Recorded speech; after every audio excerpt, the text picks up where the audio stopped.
So to amend an IEP in Infinite Campus, you're first going to find the locked IEP that you're going to amend. So click on the lock IEP, then click amend. And you are going to get a warning that says you're about to amend this education plan. Do you want to continue? Click OK. Then the IEP that you held originally will show up with all the information. Now mine's a test student, so all of the information will be blank here, but yours will show all of the information from the original meeting. One thing that's important to note, on this first tab, when you click Amend to Editor, do not change any of the dates on this meeting. I'm going to show you where to change the dates so that the amendment date shows up accurately. So do not change any of the dates on this meeting tab. So what you're going to do is you're going to click on all the parts of the IEP that you're amending. So maybe you have a new psych eval. Hit save.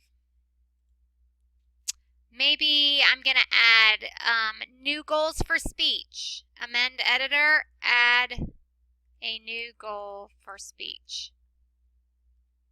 Hit continue or save. So once all of your reasons are added, you're going to click Review Amendments. And this is where you're able to add the start date of the amendment. So put the date that you held the meeting.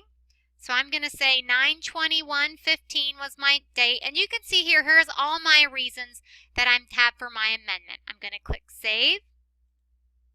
Now say I look here and realize that some of the amendments I wanted to happen aren't showing, or I forgot to add something. That's easy to fix. You just click Back to Plan and then click on the area you want to add. So maybe I wanted to add read aloud of test questions.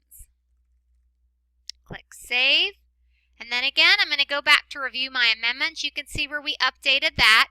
So once all my amendments are there, I'm going to click Complete Amendment. Now, you can go back and find your IEP that you amended. And you can find the original one. It's going to say Amended Original. And you can see the start date here of our previous IEP was August 3rd, 2015. And it says Amended Original. But you can see the end date now was a day before we held our amendment meeting.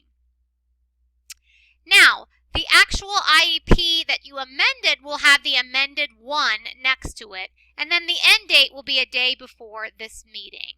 So I have a lot of meetings here, but let's find it. It should be 9/21. It is this one right here. You won't have this many to choose from, but you can see here my start date is the day that I held the amendment meeting, and my end date is the same end date that it would have been for my original IEP, and it says Amended 1.